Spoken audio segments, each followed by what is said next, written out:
happening in the commodities market. We have Dumebi Yeke now join us on the program. Great to have you, Dumebi. Thank you so much. Yeah, well, we see oil prices still a lot of volatility, you know, in that market. And it seems Europe now has a plan, you know, when it comes to the embargo on Russian oil and gas, even though we know it's not that easy, but how is that looking right now? So we have to start with the fact that that's not the only thing affecting oil prices right now. So there are a couple of things. So on the supply side, we have the fact that oil supply is really tight. OPEC members, OPEC producing countries, quite a number of them are not meeting up with their quota, and so that's affecting supply of oil to the global market. And then we now have this conversation with the EU trying to institute its ban on Russian gas. So there's somewhat of a deadlock there. I think Hungary or the Netherlands are trying still a bit fuzzy about that, making that decision, because Hungary have a big butt there. Exactly. So there's a huge question mark on that. So that is stalling the embargo on Russian oil imports.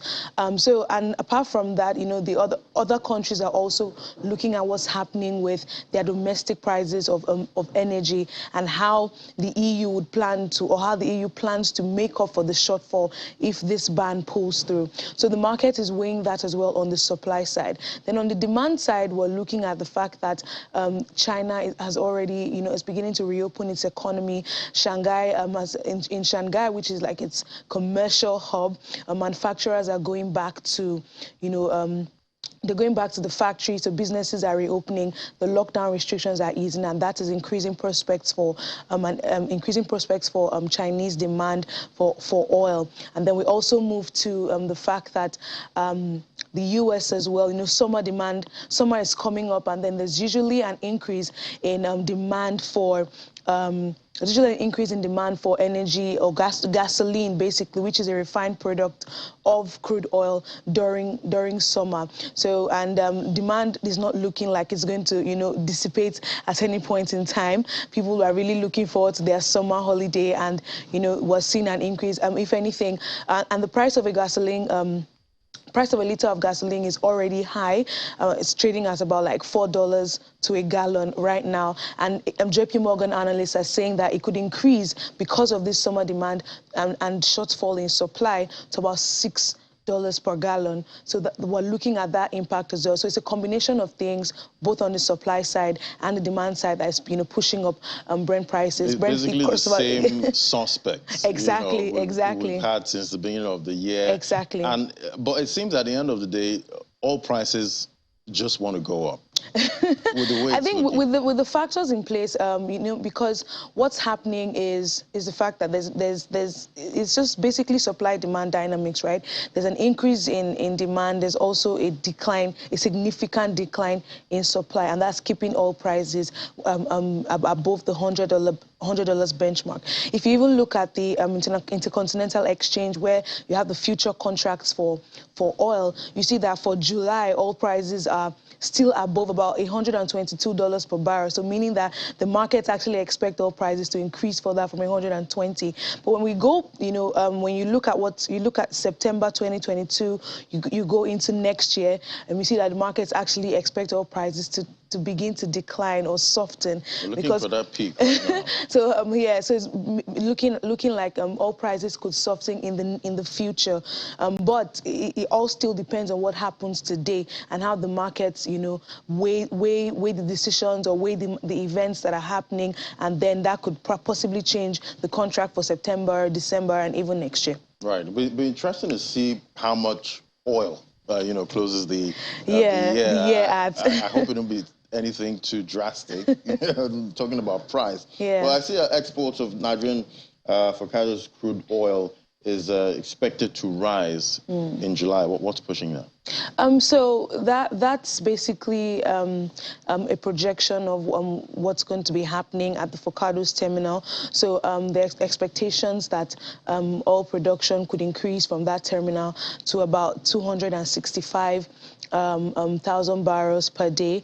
But then from the Bonny side, it's actually expected to decline. But when we look at the increase from the expected increase in Focado's oil, that's about like 18,000 barrels, 18,000 barrels increase compared to the decline that would be in the Bonny line. So we could say that the Focado's oil could offset the decline from the Bonny terminal. It's somewhat of good news, but when we look at the potential of that terminal, which is about 400,000 barrels per day, that was still, you know, experiencing a huge shortfall in that area.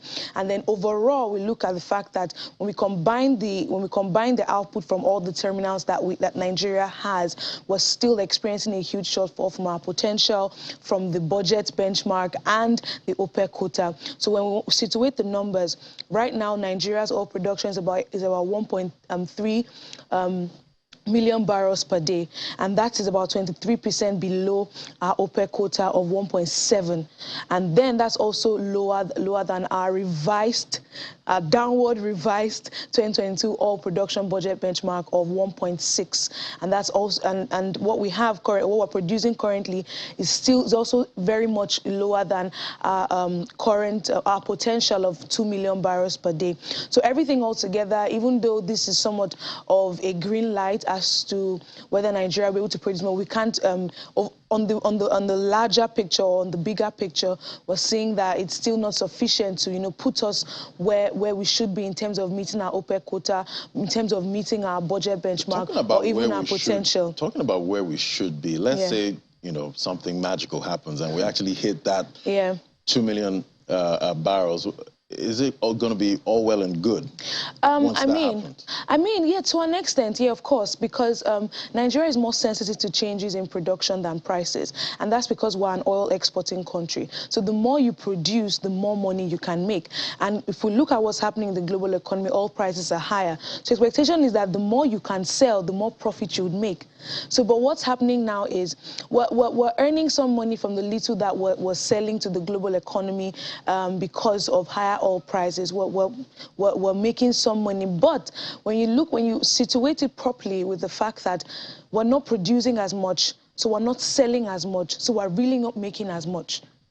And even though oil prices are about $120 per barrel, Nigeria still cannot break even. I remember about last year or last 2 years, S&P Global released a document saying that for Nigeria to actually break even in the global market, or for Nigeria to break even, all prices have to be about 130 to 135 barrels per day.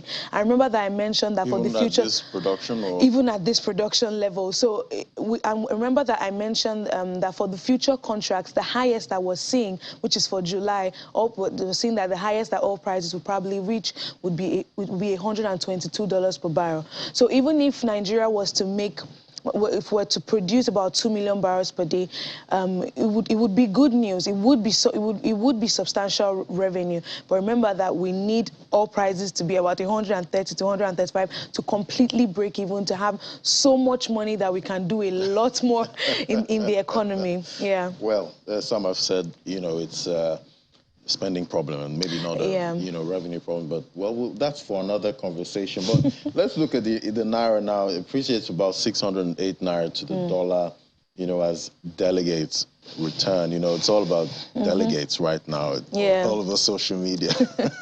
Yes, it's all about that. Looking at what's happening in the Forex space, so scarcity is still a big deal. Banks right now, commercial banks are really rationing the dollars that they have. A lot of banks have released, sent emails to their clients, telling people that, oh, you give us a window, a 30-day window, that's about a month, to process PTA, to process your BTA, to process school fees payment, to process travel. So, and that's a really long time. And for even for collecting your PTA or BTA, some banks are saying you have to give us a 14-day notice. Apply 2 weeks before your proposed date of travel to be able to get that. And the huge impact there is just basically stemming from the fact that dollar is scarce. Now, Nigeria has like 4 major sources of Forex. The first is foreign portfolio investment. Then we also have diaspora remittances.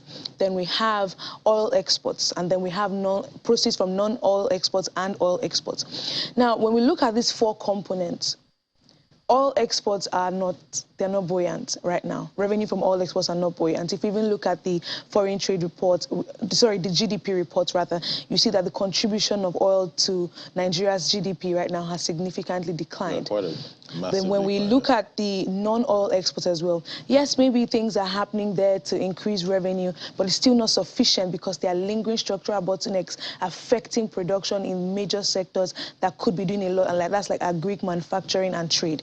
Then you look at what's happening with diaspora remittances.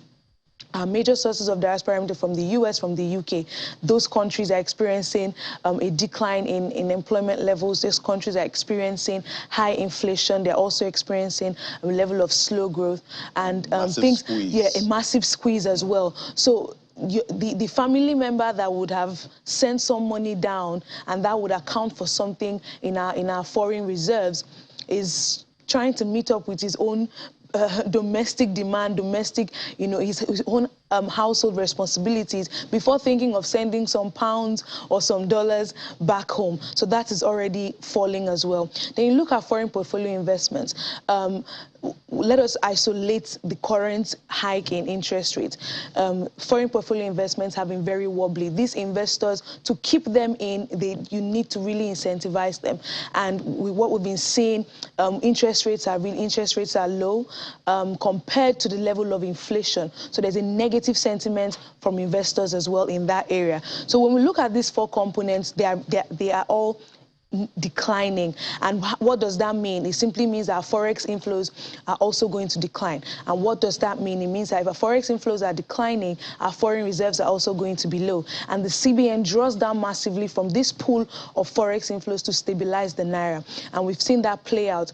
Average daily turnover at the official window has been declining simply because there's not just enough forex to boost to stabilize the naira. Rationing is taking place. And then to cap it all up, there is the increase in forex demand due to election spending. If you walk into a commercial bank today, I mean, during the primaries, when the election primaries, I'm not sure if it was PDP or APC, before then, I think like a week before, if you walked into a bank, oh, I need dollars for some little transaction, they'll tell you, oh, the elections are happening, you cannot get dollars right now, please come back.